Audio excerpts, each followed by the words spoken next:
ಗಣಪತಿ ವಿಸರ್ಜನೆ ಆದ್ಮೇಲೆ ನಮ್ಮ ಉತ್ತರ ಕರ್ನಾಟಕ ಭಾಗದ ಕಡೆಗೆ ಇನ್ನೊಂದು ಆಚರಣೆ ಮಾಡ್ತಾರ ಜೋಕುಮಾರ ಸ್ವಾಮಿ ಅಂತ ಹೇಳಿ. ಗಣಪತಿಗೆ ಭವ್ಯ ಭೋಜನ ಭವ್ಯ ಮೆರವಣಿಗೆ ಮಾಡಿ ವಿಸರ್ಜನೆ ಮಾಡಿದ್ರ ಜೋಕುಮಾರ ಸ್ವಾಮಿಗೆ ಕಲ್ಲಿಲಿಂದ ಕೊಡ್ಲಿಲಿಂದ ಹೊಡೆದು ಸಾಯಿಸ್ತಾರ. ಏನಪ್ಪಾ ಇದು ಜೋಕುಮಾರ ಸ್ವಾಮಿ ಕತೆ ಅಂತ ಕೇಳಿದ್ರ ನಾ ನಿಮಗ್ ಹೇಳ್ತೀನಿ ಬರ್ರಿ. ಇವತ್ತ ಜೋಕುಮಾರ ಸ್ವಾಮಿ 7 ದಿನ ಭೂಮಿ ಮೇಲೆ ಇರ್ತಾನ.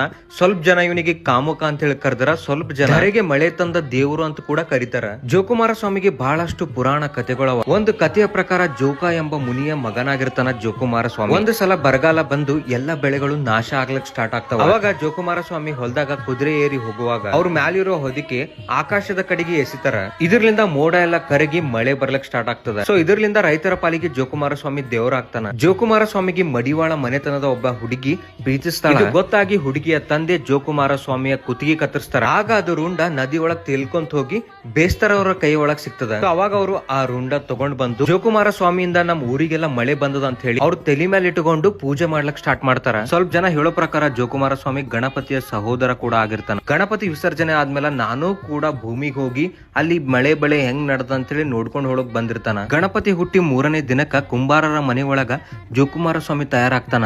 ಜೋಕುಮಾರನ ಆಕಾರ ಹೆಂಗಿರ್ತಪ್ಪ ಅಂತಂದ್ರ ಅಗಲವಾದ ಮುಖ, ದೊಡ್ಡ ಕಣ್ಣು, ತಲೆ ಮೇಲ ವಿಭೂತಿ, ದೊಡ್ಡ ಮೀಸೆ, ತೆರೆದ ಬಾಯಿ, ತೆರೆದ ಕಣ್ಣು, ಗಿಡ್ಡ ಕಾಲು ಮತ್ತು ಕೈಯಾಗ ಒಂದು ಸಣ್ಣ ಕತ್ತಿ ಹಿಡ್ಕೊಂಡು ವಿಚಿತ್ರ ಆಕಾರ ಒಳಗ ಜೋಕುಮಾರ ಸ್ವಾಮಿ ಇರ್ತಾನ. ಹಿಂಗ ತಯಾರಾದ ಜೋಕುಮಾರ ಸ್ವಾಮಿಗೆ ಮಣ್ಣಿನ ಜೋಕುಮಾರ ಸ್ವಾಮಿಗೆ ಬೆಸ್ತರ ಹೆಣ್ಣು ಮಕ್ಕಳು ಬೇವಿನ ತಪ್ಪಲಿರುವ ಒಂದು ಬಿದಿರಿನ ಬುಟ್ಟಿ ಒಳಗ ಇಟ್ಕೊಂಡು ಮುಂಜಾನೆ ಅವ್ರ ಮೊದಲ ಗೌಡ್ರ ಮನಿಗ್ ಹೋಗ್ತಾರ. ಗೌಡ್ರ ಮನೆಗ ಪೂಜೆ ಆದ್ಮೇಲೆ ಅವ್ರು ಕೊಡೋ ಬಿಳಿ ಬಟ್ಟಿ ಹಾಕಿ ಬಾಯಿ ತುಂಬಾ ಬೆಣ್ಣೆ ಸೌರಿ ಪೂಜೆ ಮಾಡ್ತಾರ. ಆಮೇಲೆ ಆ ಜೋಕುಮಾರ ಸ್ವಾಮಿಗೆ ತಲೆ ಮೇಲೆ ಇಟ್ಕೊಂಡು 7 ದಿನಗಳ ಕಾಲ ಎಲ್ಲಾ ಮನಿಗ್ ಹೋಗ್ತಾರ. ಅವ್ರು ಎಲ್ಲರ ಮನಿ ಕಟ್ಟಿ ಮೇಲೆ ಇಟ್ಟು ಜೋಕುಮಾರ ಸ್ವಾಮಿ ಹಾಡ ಹಾಡ್ತಾರ. ಜೋಕುಮಾರ ಸ್ವಾಮಿಗೆ ಮನಿ ಒಳಗ ಎಣ್ಣೆ, ಬೆಣ್ಣೆ, ಮೆಣಸಿನಕಾಯಿ, ಜೋಳ, ಗೋಧಿ ಇಂಥವೆಲ್ಲ ನೈವೇದ್ಯವಾಗಿ ಕೊಡ್ತಾರ. 7 ದಿನ ಆದ್ಮೇಲೆ ಲಾಸ್ಟಿಗೆ ಕೊನೆ ದಿನ ಹುಣ್ಣಿಮೆ ದಿನ ಒಂದು ಕಟ್ಟಿ ಮೇಲೆ ಬುಟ್ಟಿ ಇಟ್ಟು ಸುತ್ತ ಮುಳ್ಳು ಹಾಕ್ತಾರ. ಆಮೇಲೆ ಎಲ್ಲಾ ಹೆಣ್ಮಕ್ಳು ಅದ್ರ ಸುತ್ತ ಸುತ್ತಕೊಂತ ಹಾಡ ಹಾಡ್ತಾರ.